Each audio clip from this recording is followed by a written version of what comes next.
Hey, there you are. All right. I was waiting for a request or something. I didn't realize I had to request you. I know, it's so strange. So, all right. I guess we can go ahead and get started. Um, Yeah. Firstly, I just want to let me fix the camera just a tad there. So, there we go. All right. Hi, everybody. My name is Lane Northcutt. I'm a young adult author of the upcoming novel, The Delivery Company. And I just wanted to thank you all so much for being with us tonight to celebrate my 12-day launch event, The 12 Days of Delivery Company.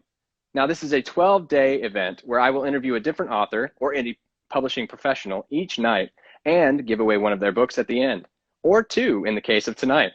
So, stick around for some exciting things. Tonight, I will be interviewing Sarah Hill, an author of The Call of the Blue Heron and the upcoming Hanging Stars on Big Willow Creek. So, thank you for joining us, Sarah. Hi. I'm going to give everybody just a little background on you, and then we'll get started into the questions. So Okay. tonight, I have Sarah Hill. Sarah lives in Idaho with her husband, three dogs, and a cat. When she isn't feeding, playing, or doctoring one of her fur babies, you can find her watching a chick flick or a favorite Hallmark movie, hanging with the family and friends, reading, or taking pictures, because we all know pictures are important. So some of her favorite things include the world of Harry Potter, Mexican food, camping, playing pranks, laughing, and of course, kissing her husband. I mean, I can understand that. I love kissing my wife as well. Hi, Shannon, who's watching. So, Sarah is also the author of The Call of Blue Heron, her debut novel, which was published in November of 2019. So, happy book birthday to that. And Yes. she continues to listen to the characters who find her and whisper their stories in her ear, and plans to continue to get their stories out to the world. You can find her on Instagram and as well on her blog. So, one last thought from the author before we get going: follow your dreams, no matter how many people doubt you. Such good advice. So, Sarah, can you give us a little bit about yourself, what you're doing during the quarantine, how you're holding up during all of this? I miss my friends, but I've found a lot of friends on Instagram. So this has actually been a really good year. It's been a really bad year. I take that back. But I mean, it's been a really good year for Instagram because I've met so many good authors, so many authors that support each other. So I've made a lot of friends that way. So I'm not without friends. I've got virtual friends. Janet, she's here, Olson, and Jen Sargent, they're both on. Woo. They're awesome. Awesome. Yeah. I mean, I think we've all made a little bit of a new friend group during all of this, right? I mean, through Yes, through yes. Instagram, but also Book Talk. I don't know if you're on Book Talk, but I know my wife is always scrolling through the Book Talk on TikTok. So I'll um, have to look you'll it up. definitely have to check it out. It's definitely a good way to meet new people, and also a very good marketing tool as well. So I've seen some really Yeah. good things through that. So tell us a little bit about your writing. How long have you been writing? So I've been inventing stories forever. I couldn't even tell you when I started doing that, but I started actually writing and putting it down in 2016 because I worked for a company that was throughout the whole country, Oh, and they wow. decided that a better way to do their business was to just be in forced places instead of the whole country. So if you wanted to keep your job with them, you had to move, and I wasn't willing to move. So my Hmm. husband bought me a laptop and said, start writing. So I did. Wow, that is really supportive. I'm sure he's been supportive this whole time, right? Oh, yeah. Yes. Does your husband read your stories? He has not. He's not a reader. He tells me, and I've told you this, that I don't like to read. I Yeah, stumble. I mean, out loud. right. He wants me to read with him, and I'm just like, gosh, I feel so stupid because I hate my voice. And I'm No, sure someday he would. right. No, I totally understand that. I mean, I was always, I always had to listen to myself talk and sing because I went to school for that, but it still is annoying every now and then to myself, especially more so talking actually than the singing side of things. So when I read my own Right, stuff to people, I'm just like, I don't know. You read it. You tell me what you think. right. But so what made you decide to become an author? Like, really just put your stories onto the page and start selling them to random strangers that you don't know.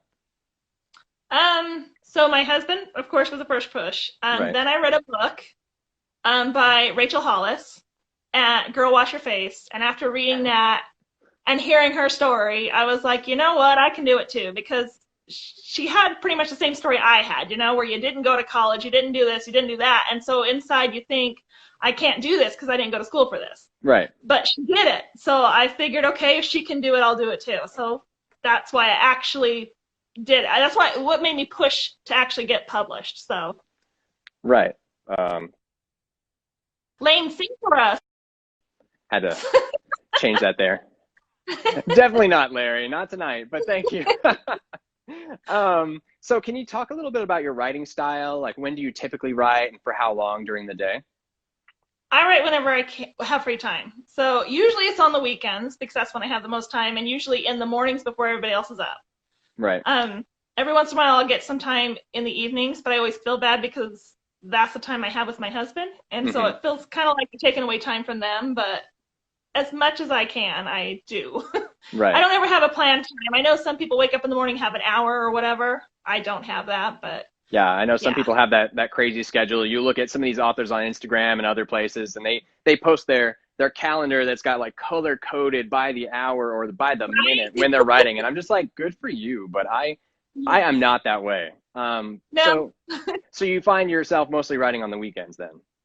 Yes. Do you typically are you a plotzer or a pantser or? Pantser. Oh, okay. I'm a pantser. Yeah, if I can't do an outline. I tried that. It doesn't work for me. That's fair. Yeah, I know some people are a little on one side, some people are on the other. I myself thought I was a pantser for the longest time until I realized that I had 6 drafts and that was just too many. So I started plotting. Just because for myself I couldn't deal with that many drafts. I was like, I'm done with it. Right. Just let the book be done. Right. So I know that, so we've talked a little bit about the genre of your books. They're what most people would consider to be like a clean romance, right? So Yes. can you talk a little bit about what drew you to this genre? Like, why do you feel like these stories are just inherently in you, these clean romance stories, or was it something that you just watched a lot of Hallmark movies and that's just like what you love? No, I just a romantic. I love love. So yeah, that's why. It's just I love love. I love watching chick flicks that make you cry. I laugh, and yeah, so I think that's just what's in me. Yeah. Right. No, that's good. What are some I'd books? love to be able to write a fantasy, but because those are my favorite. I love reading fantasy, but I don't have the brain for that. Fair. Have you read any fantasy though that you've read and you said like, if I could write something like this would be the fantasy book that I would write? Yeah, Harry Potter. Oh well, yeah, of course. I think if any of us could probably write Harry Potter and put it out and make the money that she's making, I think we would, 100%. Yeah, and I see some people in the comments are saying love is nice. Every woman loves a romance. Understandable. Can you define clean romance for some of them listening here? So I hate saying romance just because when you say romance, for me, I automatically think of Harlequin books or something like that, and it's not what I write. It's more along, and I'm not saying I'm as good as him, not even close, but Nicholas Sparks, those kind of love stories. Mm-hmm. So that's what it is. I hate saying romance, but I guess that's what it's defined as. Right. It falls under the romance category, but it's definitely more of that like romantic movie where that's not too graphic, right? Like Right. there's nothing too spicy. It's got a little bit of spice, but nothing too spicy in there. Yes.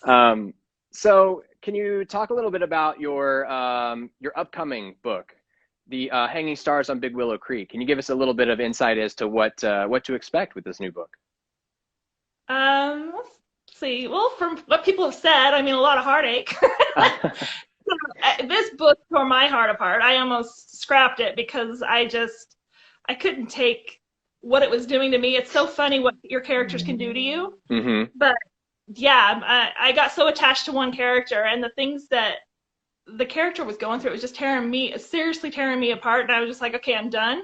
Yeah. And I handed the book off, and I'm like, just read it and tell me what you think, because I don't think it's going anywhere. And they, everybody that had read it said, no, it's good. Keep going. So that's what, hi, baby. That's what kept me going. But yeah, it destroyed me. Yeah. Yeah, it's about sorry, my dog's getting on me. Gosh, I don't even know how to explain it. Let's see. I'll read it. All right. Okay, Riley Johnson is living her dream as a best-selling author in New York with her husband Spencer and their imaginative little boy Alex. As she prepares for the release of her newest book and upcoming book tour, her world is turned upside down when she receives a phone call from home. She must return to Idaho, the place she left 20 years ago, and help care for the woman who raised her. Riley comes face to face with the past she worked so hard to forget and learns that things aren't always as they seem. All So that's right. the book. So it's got a little bit of mystery to it in there. Yeah, both my books do. I don't know how that happens. It just happens. Are there any detective sleuth characters in there that we get to meet, or is it mostly focused on Riley and the family? Uh, yeah, no, I don't think there's any like detective sleuth type. Okay, Yeah, just it's wondering. Riley's family. Yeah. Yeah. Yeah. No, that sounds interesting, and it's really cool that that you have this character who's a New Yorker and then has to come back to Idaho, you know, and because I'm from Kentucky originally, that's where I'm at the moment, but my wife and I actually live in New York as well, so I definitely am going to read this book because I wanna see through that character's eyes what it's like to be a best-selling author in New York and then have to Right? come back, you know. See, I've always wanted to be in New York. Of course, that changed when I met my husband, but that was my dream when I was younger. I'm going to go to New York. Have you ever been?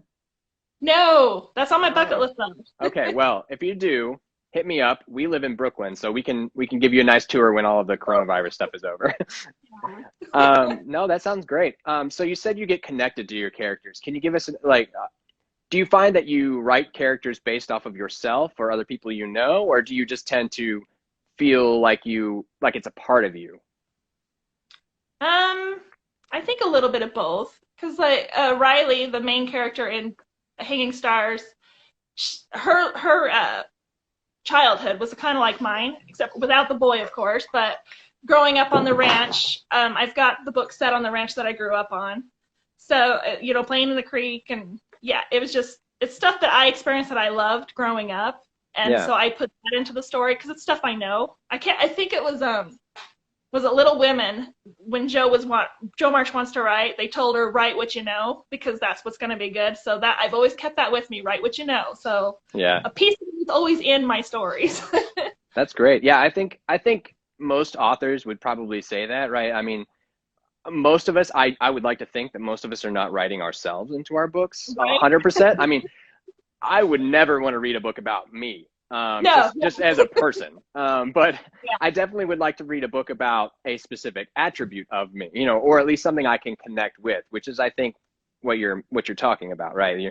You have Yeah. your firsthand experience in that Idaho ranch, and you're bringing that to us through the eyes of Riley.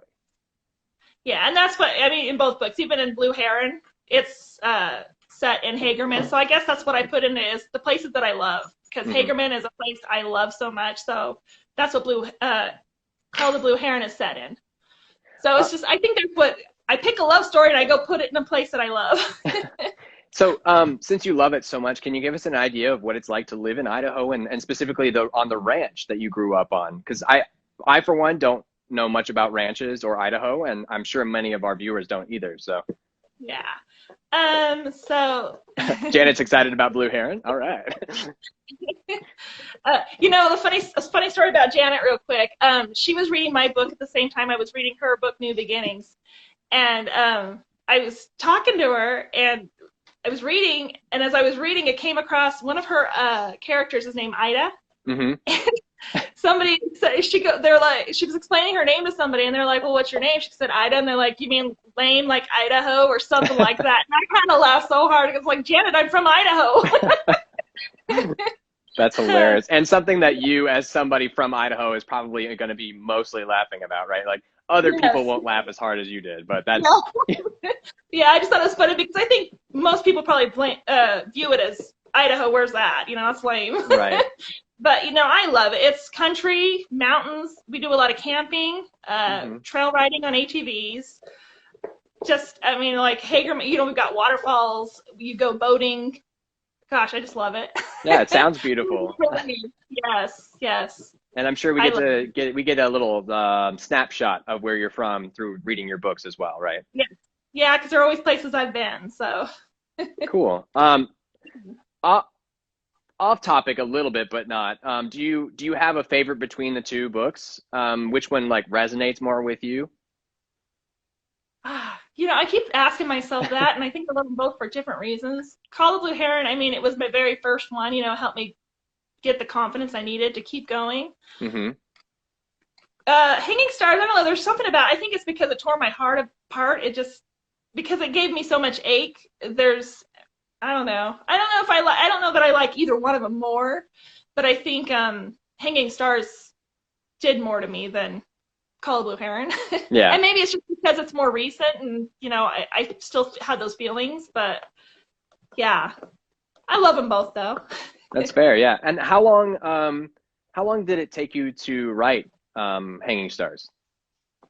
Hanging Stars took me a year. Okay. Call of Blue Heron took me, well, let's see, 14.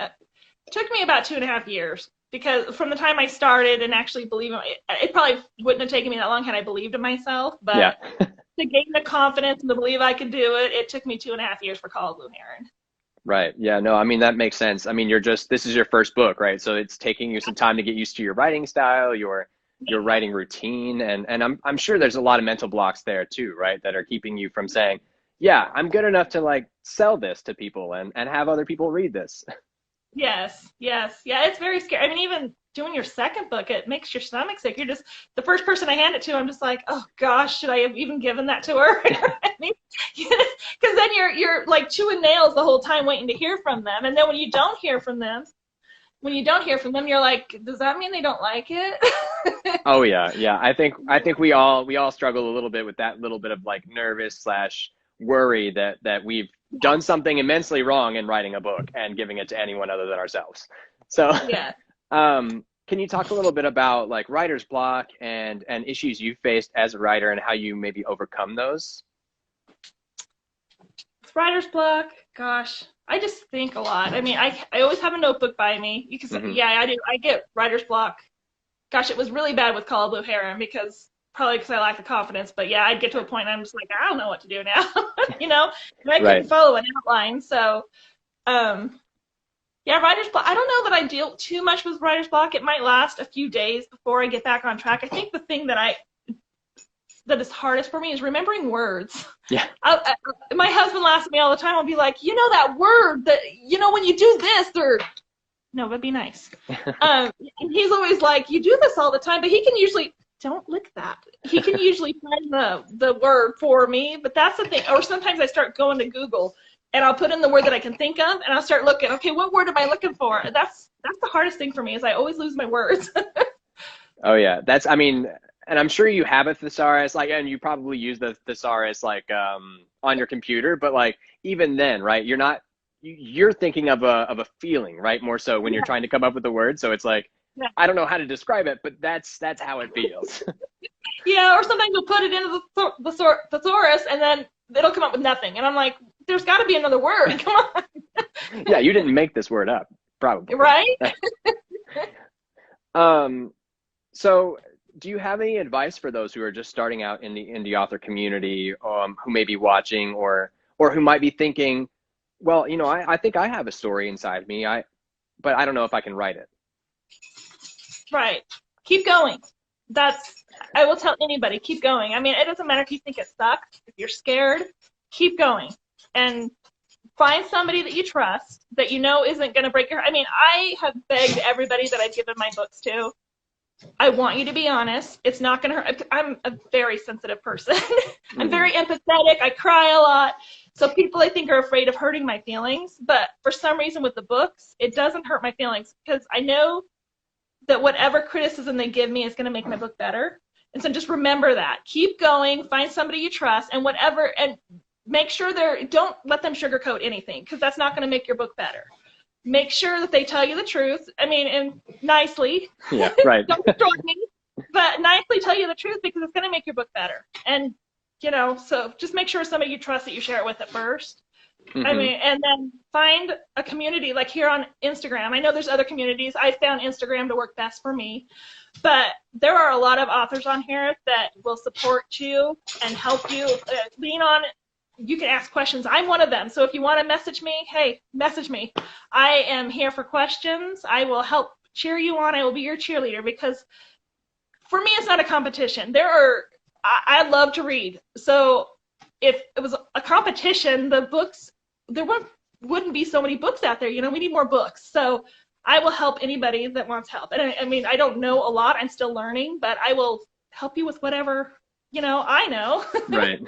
And I can introduce you to other people that know even more than me, because there have been so many people that helped me. It's this year I've learned so much.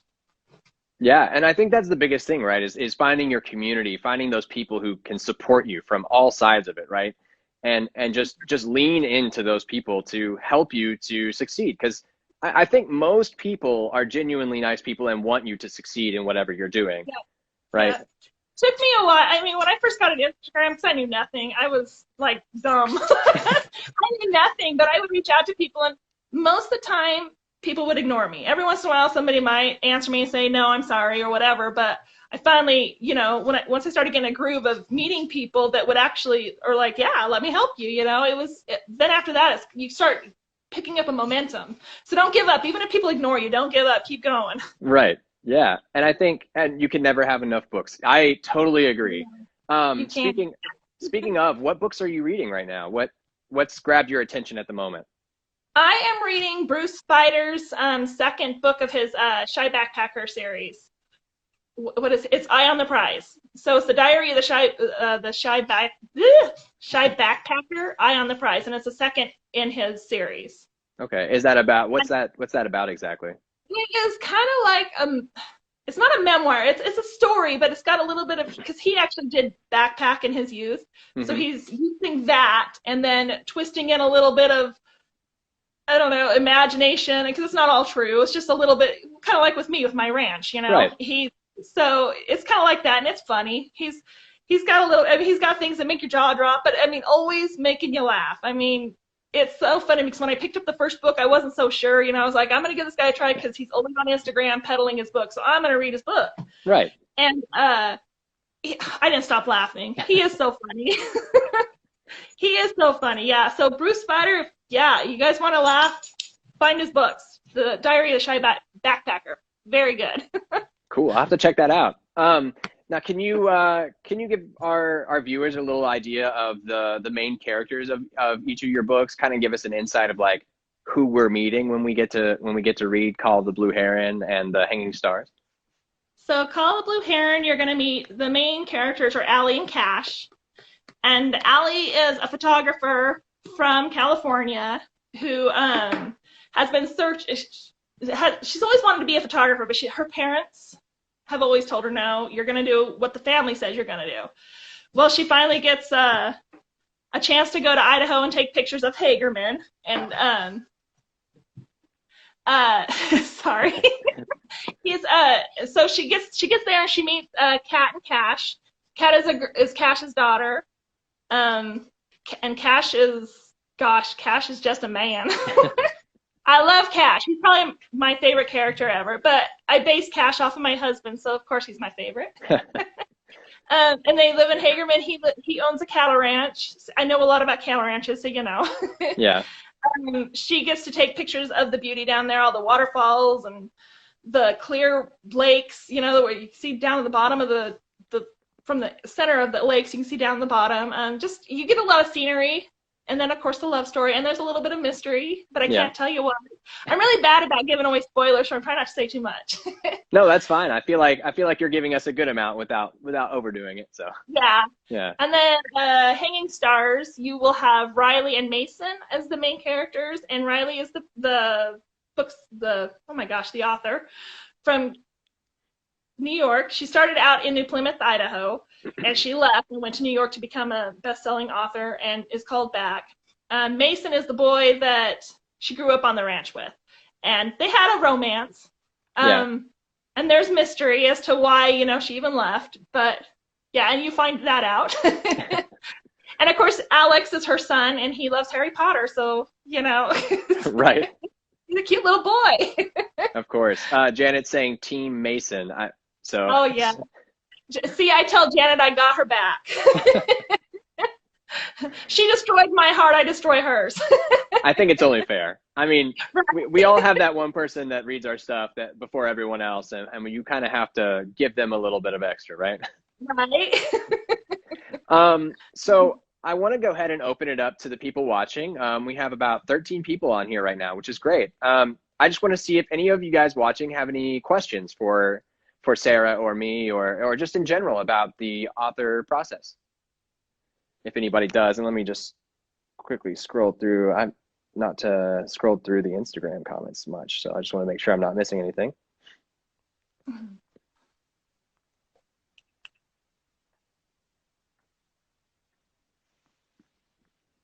And then after we see if anybody has questions, we will do the giveaway, which tonight we are giving away both books that you've talked about, right? So we're going to give away one of each to two lucky winners. So I'll just give it just a second, see if anybody has any questions. Which work or part of your work are you most proud of? Is that to Sarah or myself? Probably to Sarah. I'm going to assume it's to you. So which work or part of your work are you most proud of? Gosh, what am I most? I'm proud of finishing Hanging Stars because I truly was going to scrap it because it was destroying my heart. So that right now is, well, gosh, and I love the fact that I even took took a step forward and took a leap and did Call of Blue Heron. So just getting them done. I mean, it's the greatest feeling ever. That's great. Yeah, finishing that book has to be such a huge relief, right? Like you've worked so hard for so long and it's finally out. And I mean, you're about to release it in 2 days. So Yes. even more exciting. And what is the hardest part of writing for you? Oh, just what you put the characters through. I mean, I have such empathy for people, so I mean, I know their characters, and they're not real, but I still feel it, and that is the hardest part for me is getting past that and just remembering, okay, keep writing, don't worry. I hate the heartache, so because I think Hanging Stars has more heartache than Call of Blue Heron. I don't know. Call of Blue Heron probably has a little bit of heartache, but not as much. Hanging Stars, the heartache was hard. Yeah.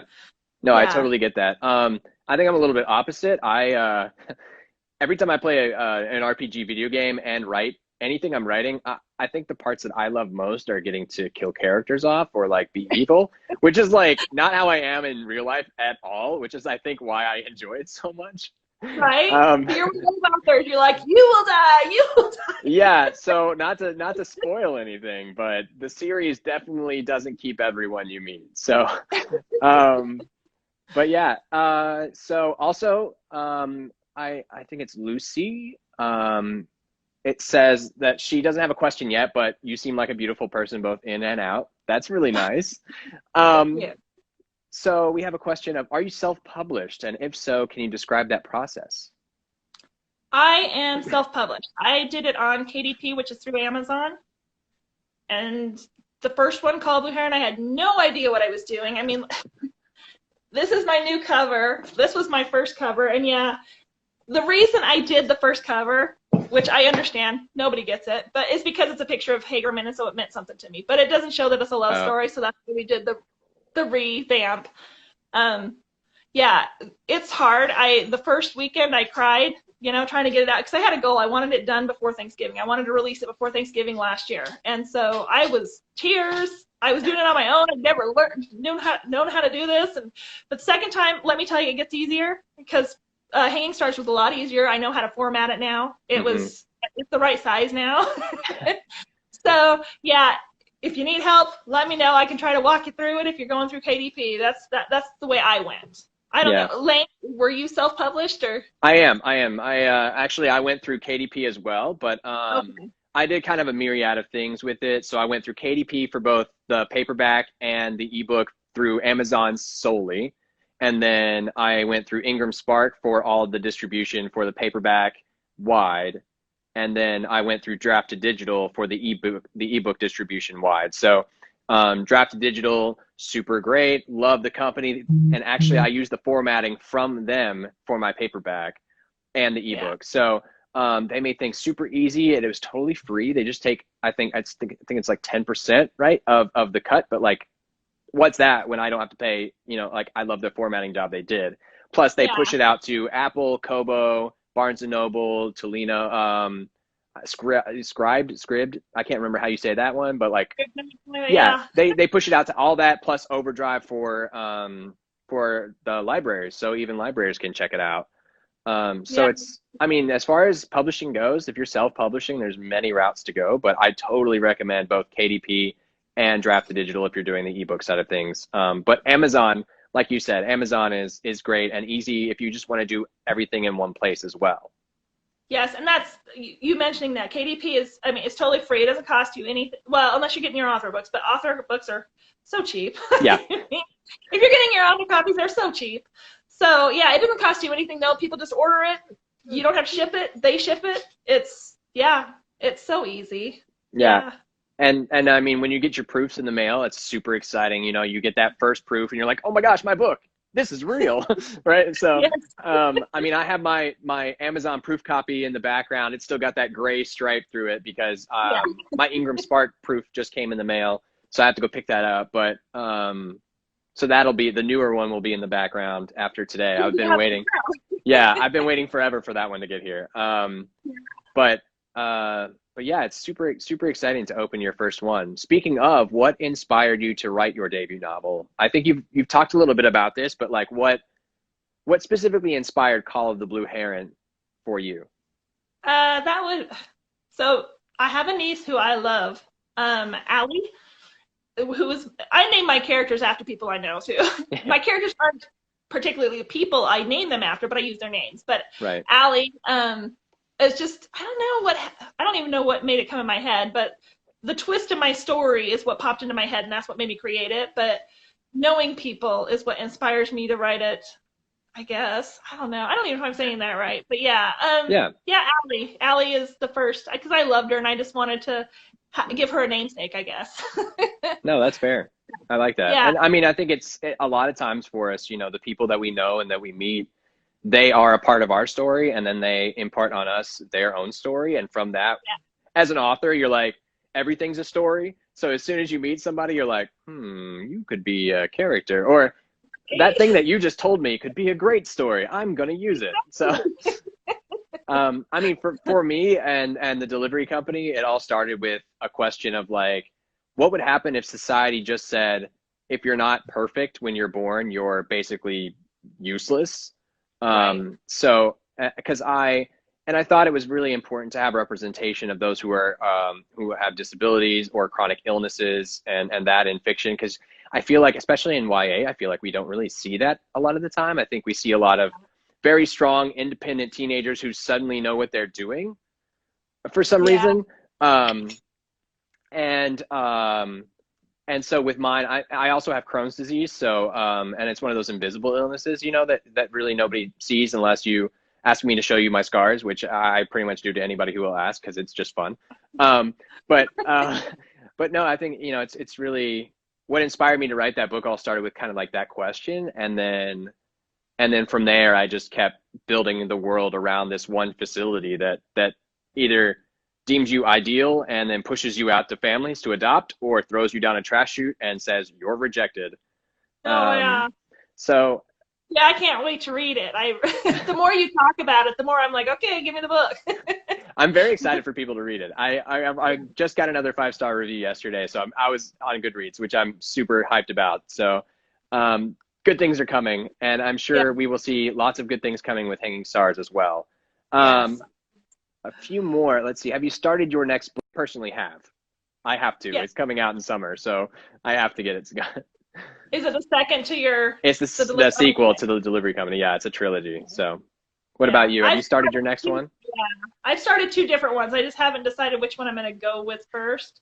I'm after a Hanging Stars tore my heart apart because I have one that I think is going to do the same exact thing, and then I have another one that's a little more lighthearted, like Call of Blue Heron. So I'm trying to get that one to come out more so that I can write that one first because my heart needs a break. But the Yeah. other one seems to be the one coming out. So I'm hoping.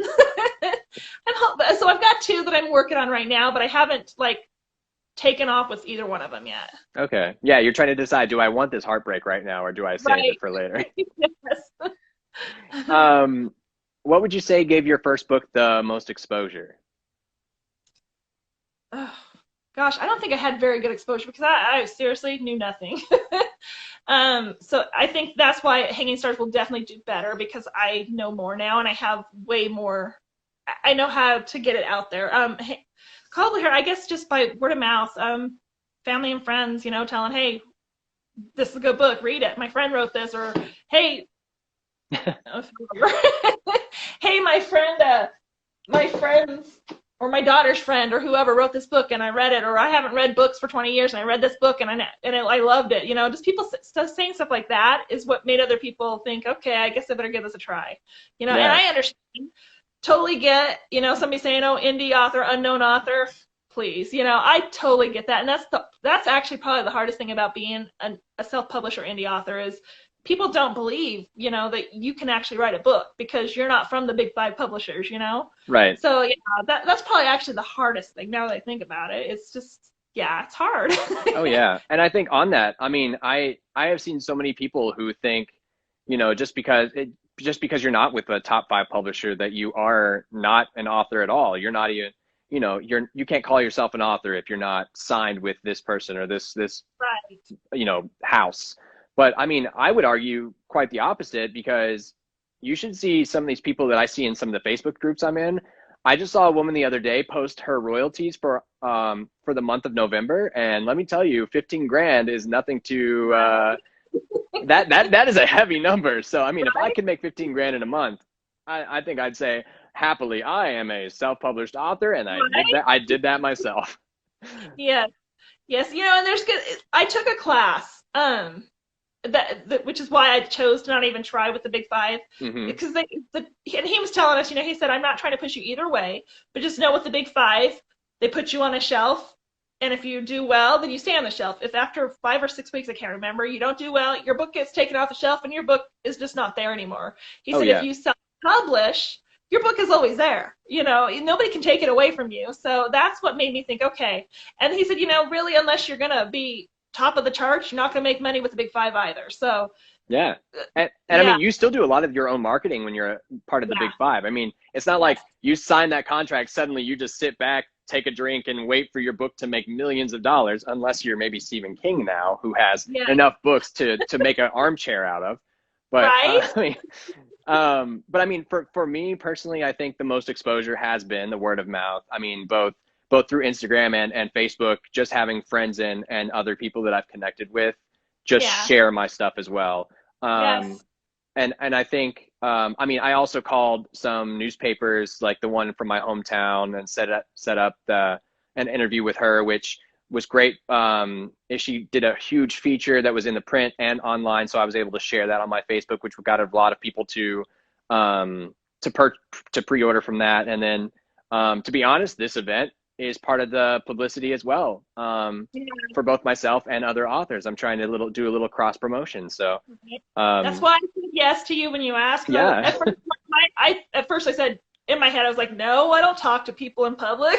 I just don't. I'm not a public speaker. But I thought, okay, you're gonna have to push yourself out of the box if you want your books to do better. So Oh yeah. I'm here. Megan says it was a great article. Thank you, Megan. So I know we also had another question of, do you write anything else? Do you dabble in poetry or anything other than the current fiction that you've been working on? I don't. The only thing I do is like this type of writing. I don't. Like I said, I wish I could write fantasy. I really do, because I enjoy reading that. There are so many indie authors too I've read so many of the indie authors fantasy. Lately, I've been reading just indie authors because I want to support them because I know I want support. So Same. I think it's very important to support each other. So I think I've read more fantasy than anything. And I think that's what made me realize that I probably enjoy reading that more than anything. But I don't find a whole lot of love stories like mine, like just the clean romance. I don't find a whole lot of those. But I mean, I love reading those too. So it's, yeah. Oh yeah. I don't. I love to read. No, And it's that's hard when you're writing your book to try to find time to support other people too. But I mean, they yes. understand because they go through it too. So Oh yeah, and that's, I mean, I just got a Kindle during the quarantine, and most of the books that are on my Kindle are sales from other indie authors. They post their 99-cent sale, and I'm like, deal, that's good. right when you get the Support 99 cents you on the and box, another book. Yes. And then, I can't afford to buy like just book after book after book. So I've actually signed up with Kindle Unlimited. Oh So yeah. just so anybody out there knows, Kindle Unlimited, awesome. You get to borrow the book for free. When you're done, you return it and you get to read a book. I mean, and support an indie author, you get to leave a review. Yeah. And are your books on Kindle Unlimited? Yes. Yes. Okay, perfect. So if anybody who's watching has a Kindle and you're on Kindle Unlimited, you can go ahead and read her books for free. Yes. Yes. And because I And leave a know, review. yeah, and just to give an idea to those who are watching and be like, well, but if I do that, will you make any money? The answer is yes, and it's done by page reads. So by finishing the book, you're actually giving more money than just starting it. So Right. it's a little bit of a weird process for that, but it's definitely worth it. Yes.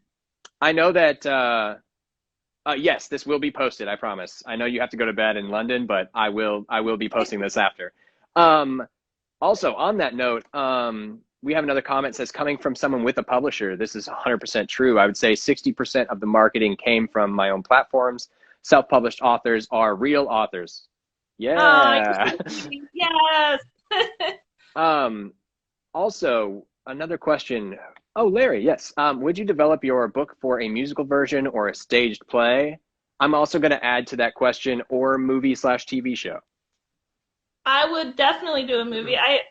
I did not think of my books as movie, but the more reviews I've gotten for Call of Blue Heron, so many people have said, that it sounds just like a Hallmark movie, and I'm like, never thought of that, but I would love that. Yeah, I mean, you love Hallmark movies, right? So 100%. Yes, yes. Hallmark, And I mean, if you're watching. right at Hallmark, but it gives your book more exposure too. So yeah, I mean, you would hope that they wouldn't change it a bunch, because I hate reading a book and I'm like, oh, I love this book, and a movie's coming out, and then you watch the movie and you're like, that wasn't the book. Yeah. So that's scary, but yeah, I have gotten a few messages from people who have read the blurb of my book and been like, oh my gosh, is this going to be a movie? And I was like, I wish, maybe one day. I mean, I would 100% be like, sign me up. I will do a film. Right? However, I will be executive producer. I will have the created by title, and I will have 100% say on the script. Like, I will be in the room with the writers, because I will not just let them do their thing. Yeah, because we all know some of those books that we all love that are YAs specifically, and get movies done, and everybody loves the first one and maybe the third one, but usually the trilogies don't do so hot in the movies. It's always the first one that does really well, and then they kind of just Yeah, that's what's scary. That's why I don't write series. A lot of people wanted me to do a second book in Call of Blue Heron. I'm like, no, because that's where it starts going down for me with other authors. I love the first book. The second book's okay, and usually for me it's the third book that I'm just like, I'm done. Yeah. So that's why I won't do it, because I don't think I don't want to feel bad for doing that. So mine are always going to be standalone. Well, possibly. I don't know. We've got an idea for Call of Blue Heron, but I've nudged my characters and they're still not talking, so I don't think they want a second book. Oh yeah. Megan says those Percy Jackson movies, man. Oh, ooh, yeah. That's kind of what I was thinking when I heard that. Yeah. And apparently Earthsea, her novel was, oh yeah. Oh no. So I guess her novel was not done so well on the film adaptation. I've not seen it. That book is in my Kindle. I just haven't read it yet. And I know it's an older book, but that's another YA fantasy, right? I believe.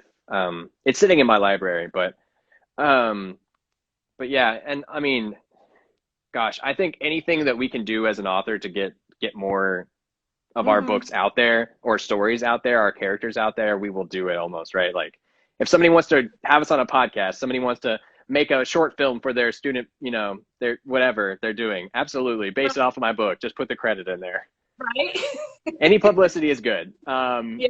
So on that, I think unless anybody has any more questions, I think we can move on to the giveaway here in a minute. Just want to see if anybody's got any more questions. Until then, I just want to first off thank everybody again for coming. This has been really great to talk to you, Sarah.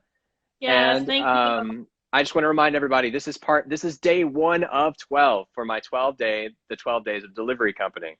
So each day I'm going to be interviewing an author or indie publishing professional, and we will do a giveaway of their books or a resource. And in fact, I even have one author who has said that he's going to provide Scrivener for free to one person on the night of the interview and as part of the grand prize. So if you've been dabbling in Scrivener and thinking, oh, I'll try the trial, but I really don't want to know, I don't know if I want to spend the $30, you have a chance to win it. So that's cool. So I just want to remind everybody that to be eligible to win the grand prize, you just have to be present and be following me on Instagram at the time of the drawing. And my launch day for the delivery company is December 12th. And without further ado, let's pick some winners. Let me put these names into a randomizer. And then, alrighty. And what we're going to do is we're going to pick two people, but the first person that wins gets to pick which of the two books they want, and the other one will have the chance to, will win the other. So the two books that we're giving away tonight are Call of the Blue Heron and Hanging Stars on Big Willow Creek. So the winner for the first winner is Lucy Days. Is that, I hope I said that right. If not, I'm sorry. So you are winner number one. If you want to put into the chat which one you want of the two books, you can let us know, and then I will find the second winner as well. And winner number two is Summer Couples. So we have Lucy Days and Summer Couples. If both of you want to message me, we will have those books sent to you. And I believe we are doing ebook, correct, Yeah. Sarah? Yes, awesome. So both of you message me. Again, that's Lucy Days, your winner number one, so you get to choose between the two. And then Summer Couples, you'll win whichever one she didn't choose. So just want to say thank you again to everybody. The first book, Call of the Blue Heron. All right. So Lucy will win Call of the Blue Heron, and Summer, you will win Hanging Stars on Big Willow Creek. Yay. So Sarah, thank you so much for joining us. Thank you. Thank you, everybody else. Yes, thank you, everyone. Bye. Bye.